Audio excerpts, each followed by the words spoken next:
Hello guys, good morning. Time check. 8:30 ngayon dito sa amin, tsaka bagyo guys. Natin sa labas. Grabe guys. Buksan natin ito. Lakas ng hangin na naman ngayon guys. Storm U-wind daw ito guys. U-wind.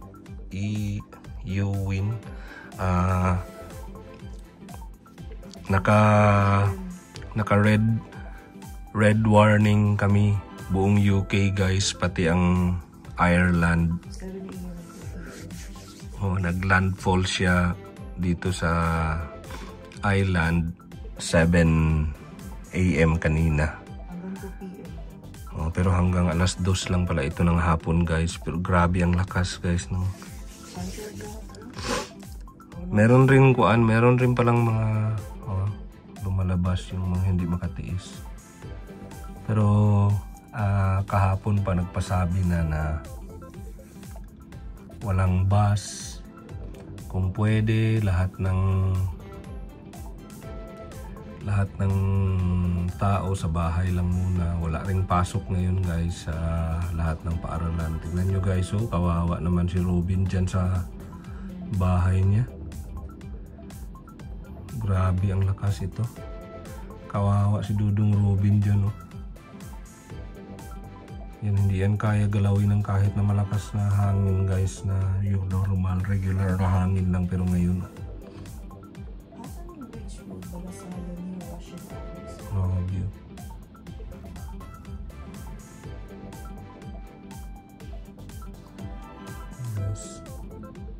Storm U-wind.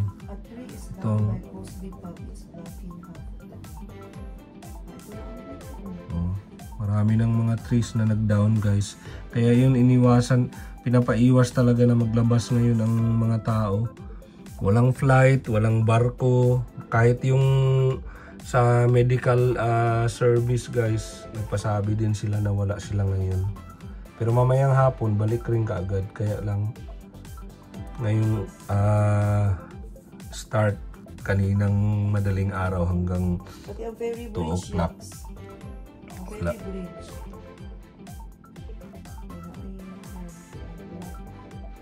Grabe, kawawa si Dudong dyan ngayon guys. Babaan natin guys doon sa baba talaga. Tignan natin kung ano kalakas talaga itong hangin na ito. Meron rin mga sasakyan na sa labas guys. Siguro ito yung mga meron talagang important na hindi siguro kami makakabukas ngayon guys. Wala, no show kami ngayon doon sa shop. Pero baka mamaya, hopefully mamayang gabi maka-open kami. Friday nga pala ngayon dito guys sa amin. Sa itong araw na ito is Friday.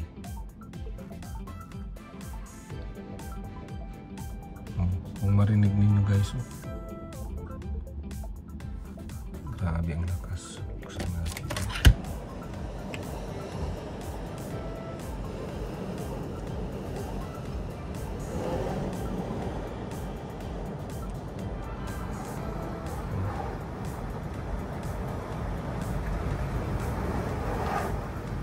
Paano ba ito buksan?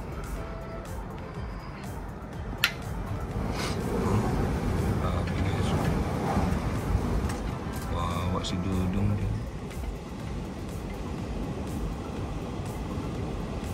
Ang munting bahay ni Dudong guys. Pero hindi talaga yung tablan guys. Ang ganda talaga ng pagkatubo ng puno na ito. Ang ganda talaga ng bush na ito. Diyan talaga magkuhan. Lahat ng ibon diyan talaga maglago. Kung marinig ninyo yung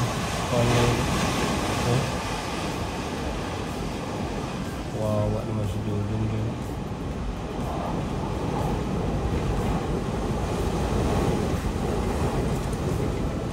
Okay guys, babaan natin ngayon guys dyan sa baba. Check rin natin yung sa likod.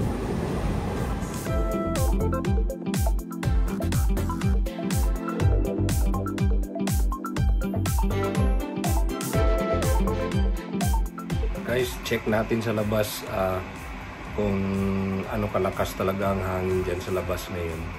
Habang hinihintay ko magkulo yung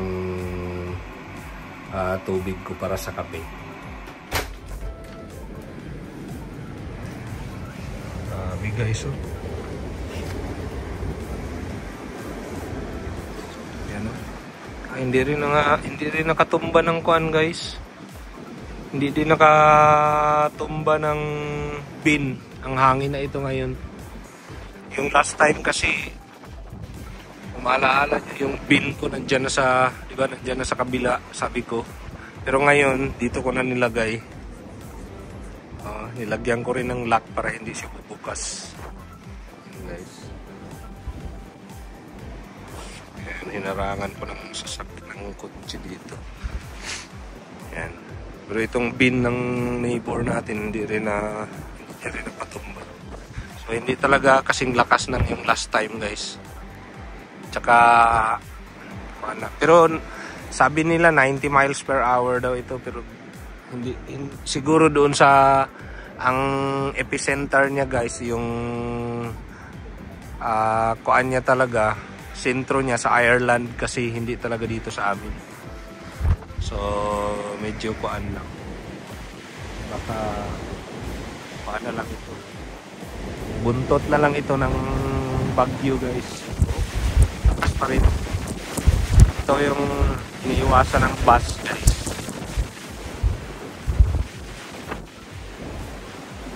Yan. Atras tayo.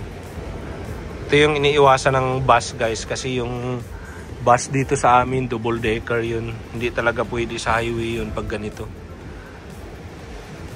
Ano? Grabe. Marinig niyo.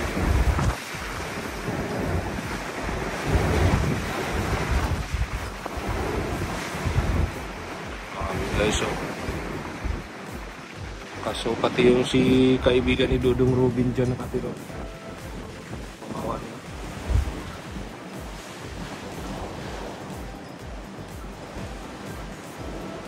Nakatira yung kaibigan ko itong Robin guys. Kawawa naman. Kawawang mga ibon ngayon. Ito yung mga ibon dyan guys. So maraming ibon dyan sa puno na yan.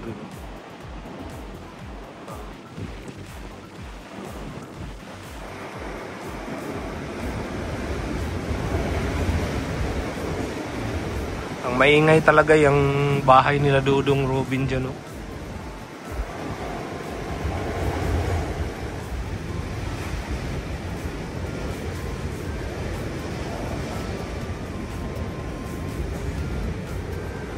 Lakas talaga guys rin. Lakas rin pero kuha na lang talaga ito. Sa Ireland siguro ngayon talaga yung battered talaga. Ang Ireland. Wawa sila doon guys. Okay na lang tayo guys. Habang hinihintay natin maghupa yung hangin na yan. Hopefully mamaya makabukas na naman. Makabukas pa rin kami sa tindahan. Tapos parisa natin ang suman guys. Dalawang suman na natira sa yung isang order na in-order namin. Hindi kami ang nagawa yan guys. In-order lang yan namin. Shout out nga pala sa gumawa ng suman na yan. Si neighbor namin, si Darling Caroline. Tsaka ang may bahay niya na si Rico. Shout out sa inyo guys. Yung suman malagkit na yan guys. Ang sarap niya gumawa ng suman talaga. Kung mag-order kayo, sabihan nyo lang, text nyo, kuhaan nyo lang dyan. Comment lang kayo. Sabihan natin si Caroline. Guys, ang news ngayon, no, nanonood ako. Buong UK talaga guys, lalo na sa Ireland guys. So,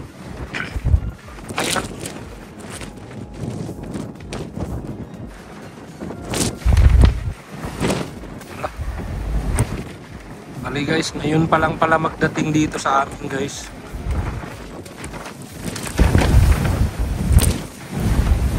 Grabe. 130 miles per hour pala ito guys. Kung napansin nyo, walang ulan dito.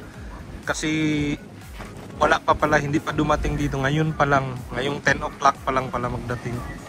Ano yung mga nagliparan, mga basura yan guys ba? Kung napansin niyo yung mga nagliparan na yan, mga basura yan ang kapitbahay na naman. Yung mga hindi hindi nila naabangan, hindi nila na preparahan yung itong araw na ito. Liparan, pag natumba kasi yung basura guys, nagbaglabas yung lahat ng mga basura nila. Yan, lipad na yan lahat. Gising na si Ruko guys. O Ruko, go out.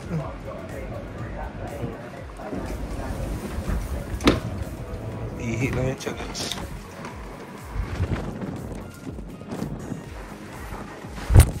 Look mo! Dali!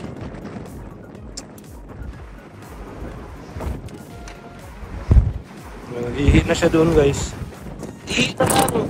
Mamaya ka naman tayo. Oh. Siguro ko natakot oh. Ay, sa harapan guys. Grabe, ngayon pa lang pala magdating dito guys. Doon sa likod malakas masyado yung ibang klase, yung ibang palo ng hangin doon sa likod guys. Yan o. Pabukas na niya yung basurahan na yan. Pag natumba yan, diretso yan dito sa sasakyan ko. Grabe. Alangan naman na ako pang mag-asikaso niyan guys. Pag ako pa nag-asikaso, wala pa naman sila dito yata. Diyan na lang rin siguro ako magtira sa kanila guys. Pag ako pang nag-asikaso na naman yan ulit. Oh, may ibon rin na nakalipad. Grabe guys, so kawawa talaga. Tignan nyo ang kay Dudong Robin guys. Oh.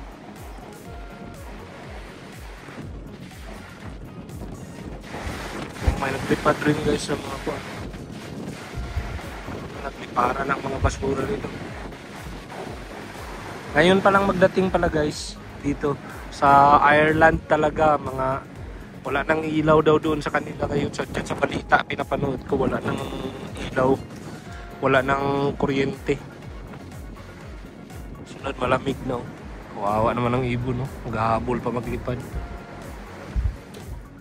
Lakas ng hangin. Oh?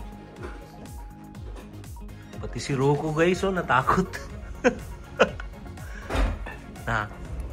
Antok ka lang talaga. Guys, oh, lakas pa rin ang hangin guys. Hanggang ngayon. Check natin doon sa harapan. Time check guys, oh. 10 minutes bago mag 11 ng tanghali. Ito guys, oh. Lakas pa rin talaga guys. Ito lang ang nakaganda sa lugar na ito guys. Well, including the whole UK. Pag nag-advise ang